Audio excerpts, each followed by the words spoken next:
Hi, do you work here? Sure do. Yeah, I got a question about these two powders. Which one of these is better? Why don't you just ask the guys on the internet? They seem to know what they're talking about. What the f? Old Man Taylor coming to you from the reloading bench. What are we doing today? Today is a continuation of the 223 precision load development.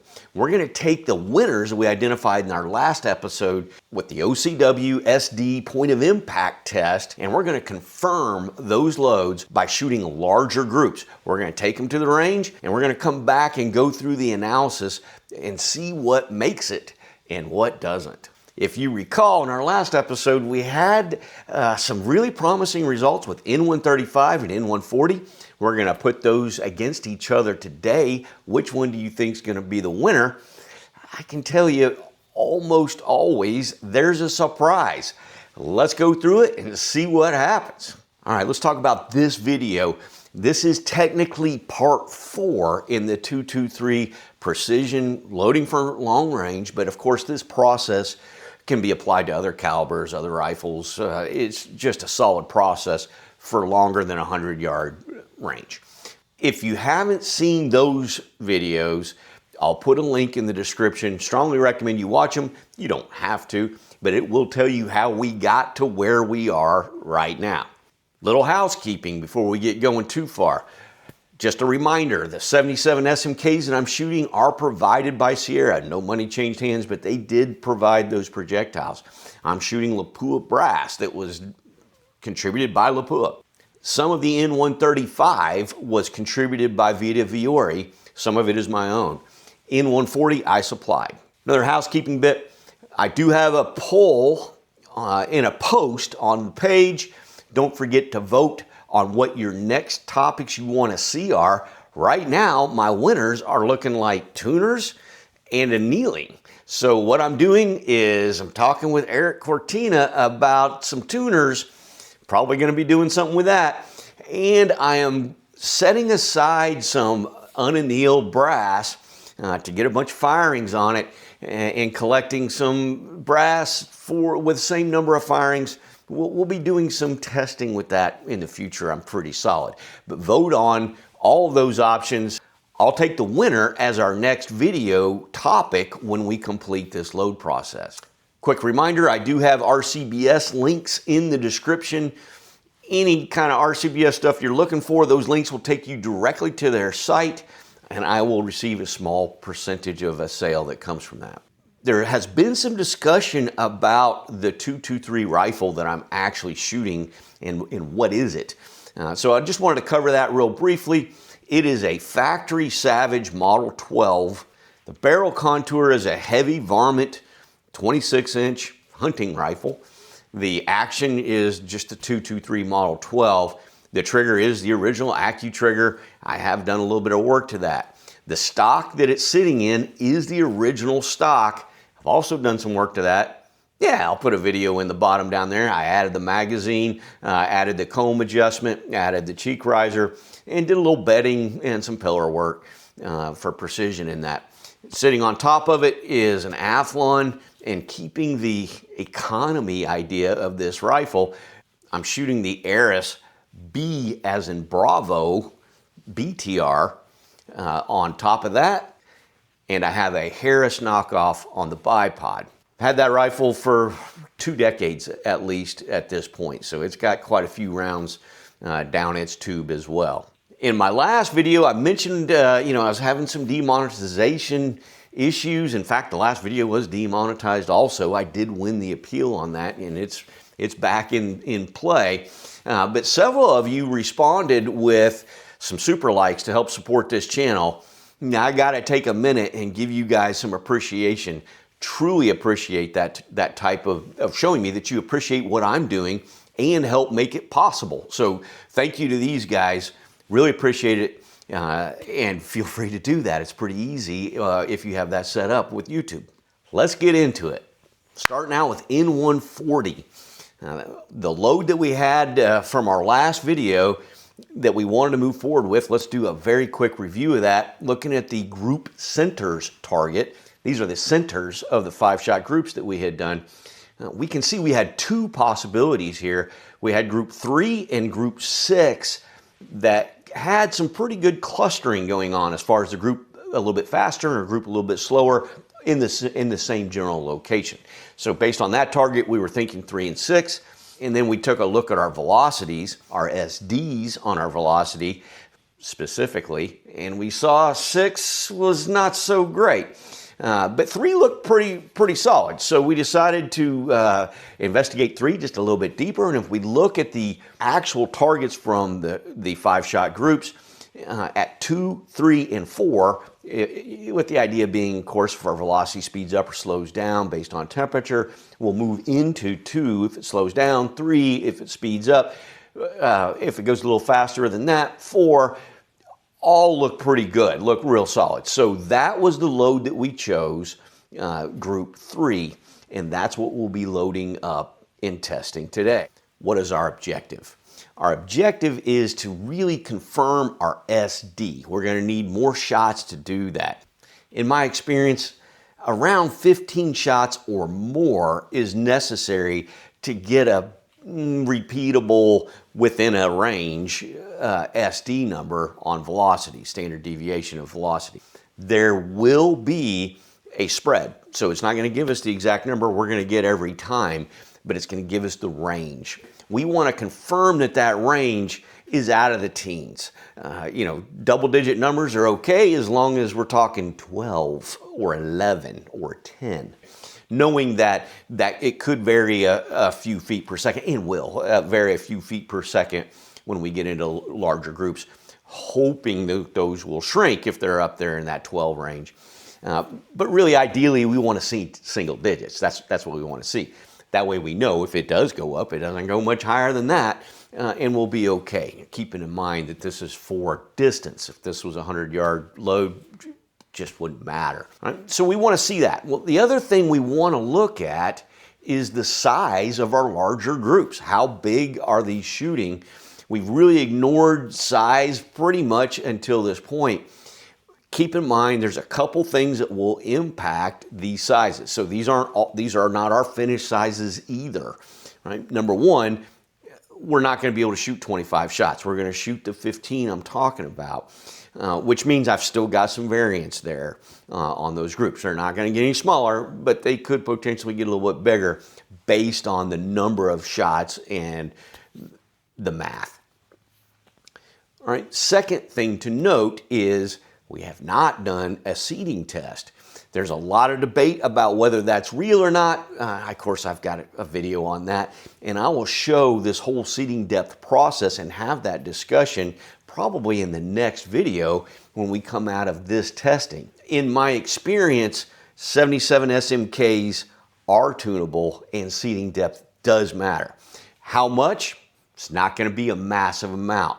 We're not going to be looking at taking an inch out of these groups. They're not going to shrink that far. Realistically, 0.2 inch or MOA at 100 yards is about what I expect. Quarter MOA maybe. We might get a little better than that, but in my experience, that's usually about where they're going to settle out. So how are we going to do that? Well, like I said, 15 shots. I'm going to load up 15 shots. We're going to take them to the range. I'm going to shoot the 5-shot groups that I normally shoot, put them together in the computer. We'll come back here and take a look. They're loaded up, so I'll see you at the range.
back from the range. All right, what did we see here? Well, let's go ahead and get that target up. I got 3 groups, 5 shots each. And this load, by the way, I kind of leaned a touch towards group 2 from group 3. So it's just 1/10 of a grain less than that group 3 that we had originally picked. So when I look at the actual groups on these, I don't know that seating depth tuning is going to give us much here. They look pretty fantastic with a 0.3 to 0.6-ish MOA on those 3 5-shot groups. Now, of course, we have to overlay them to get the real value of a 15-shot group. So let's go ahead and get that up. All right, and we're hoping that all of this stays under about 3/4 MOA. We're already at 656, so we're looking pretty good without our seating depth. This one's a pass. If I didn't have the resources and time, I probably would not do a seating depth test on this load. It looks pretty good. I would probably just go right to shooting 25s and see what we got. How about velocity? I'll go ahead and get our velocity numbers up here and just take a look. Our SD, if you remember, we're looking to stay out of the teens, and we did. We stayed single digit, just barely, 9.8. Not incredible by any stretch, but it passed. So what's the punchline? This load moves forward in our load development. It gave us everything we wanted to see. We're happy to have. That takes us to N135. Now, I don't want to confuse you here, but remember we have 2 loads we move forward from N135. So what I'm going to do is, even though the data that got us here is the same data, I'm going to talk about these as if they were different powders so we can keep our 3 loads completely separate. So for N135, the first one we're going to talk about is that 21.3 grain load, which was group number 2 in our previous testing. Let's get those group targets up behind me. And if you look at that, you can see we've got a couple clusters, group 2 and group 4. We're talking about 2 this time, okay? So same deal with our N140. We had, the group above, the group below. If we clustered that together, it looks pretty reasonable. That's why we chose group 2. Let's take a look at our velocity SD numbers. And if we take a look at that graph, we can see group 2 looked like the one to choose as far as SDs go. But if we look at the actual speed, it's a little on the slow side for a 600-yard cartridge. Really trying to stay above about 27.5 as my floor here, and I'm afraid this was going to be a little under there. But these were, small groups. We're going to shoot a larger group of this to see, does it average out, a little better, and get closer to that floor or not. Everything else about it looked pretty promising, just a little on the slow side.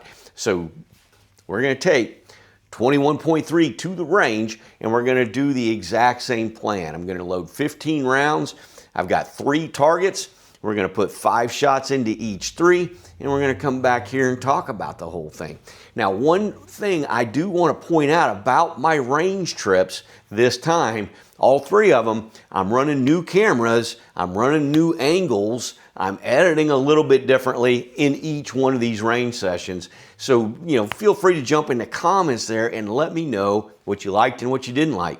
You're going to see a trigger cam pop up about halfway through this next string, and I'm still trying to figure out exactly where it fits into the production of these videos. So feel free to help me nail down what you like to see. This is all about what you guys want to see, right? It all looks the same to me.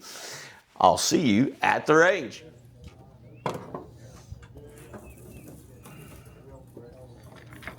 All right, N135, 21.3 grains, 1 through 5.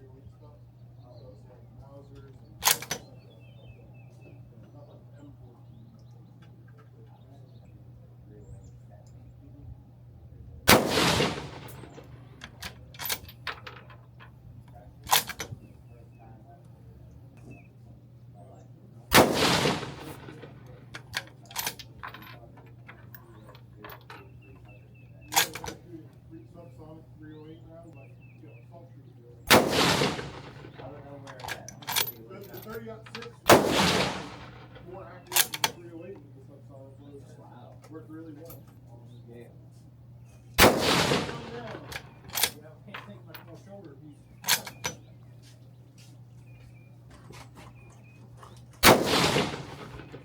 Huh? Anybody seen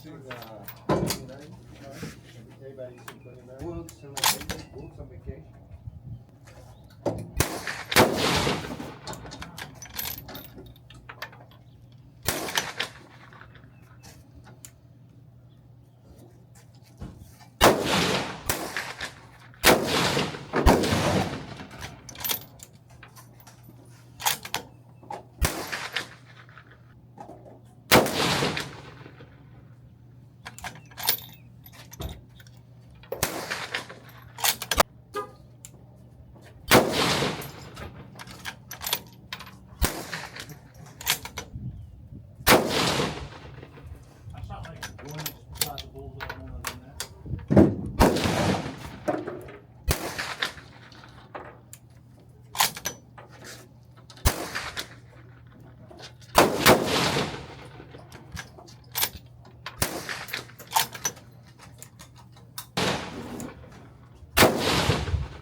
Okay, back from the range.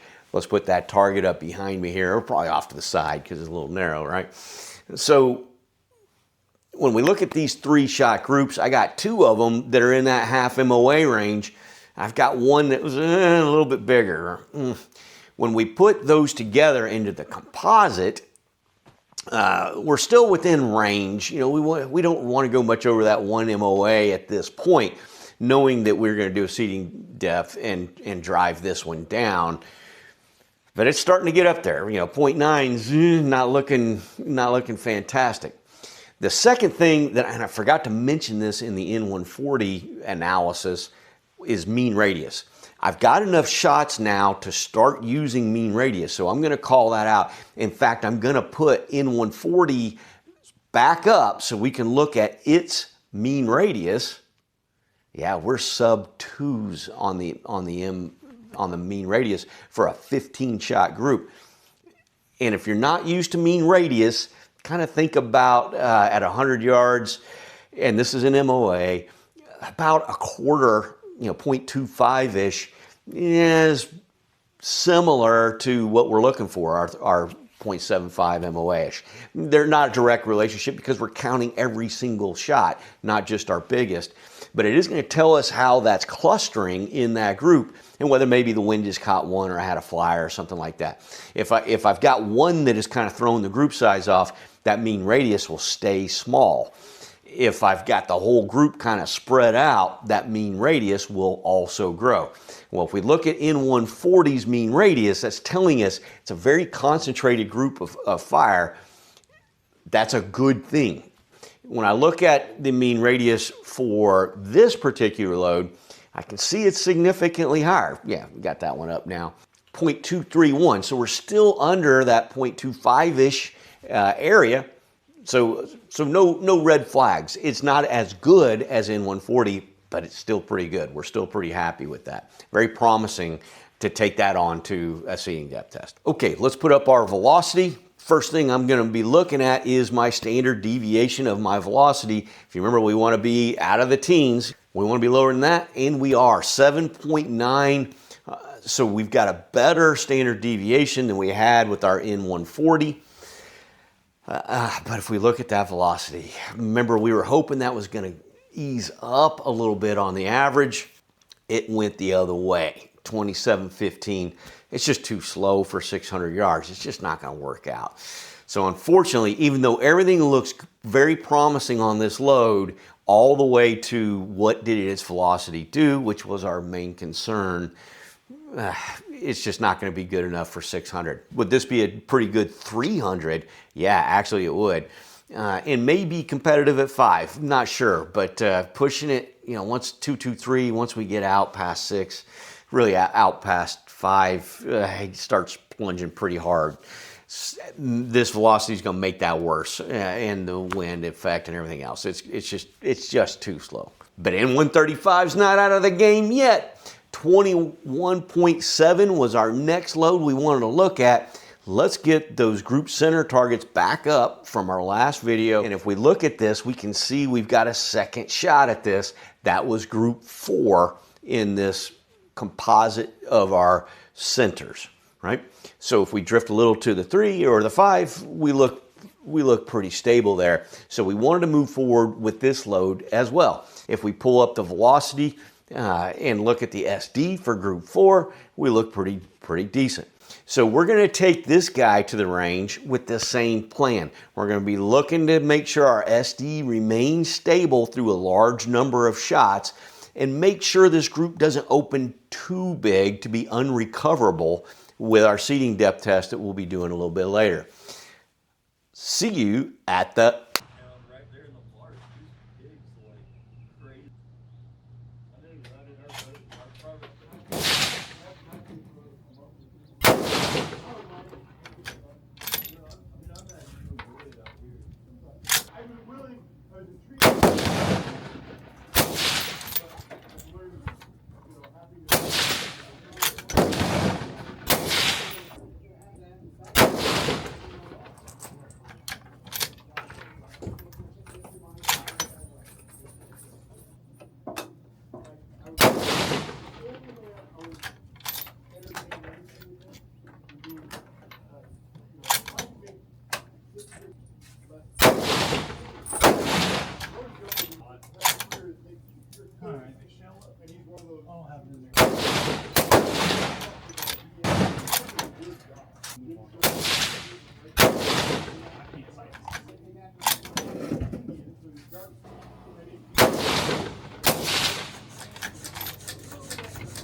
Like the adjustment, click, click. Yeah, but I'm saying like the gun doesn't take that.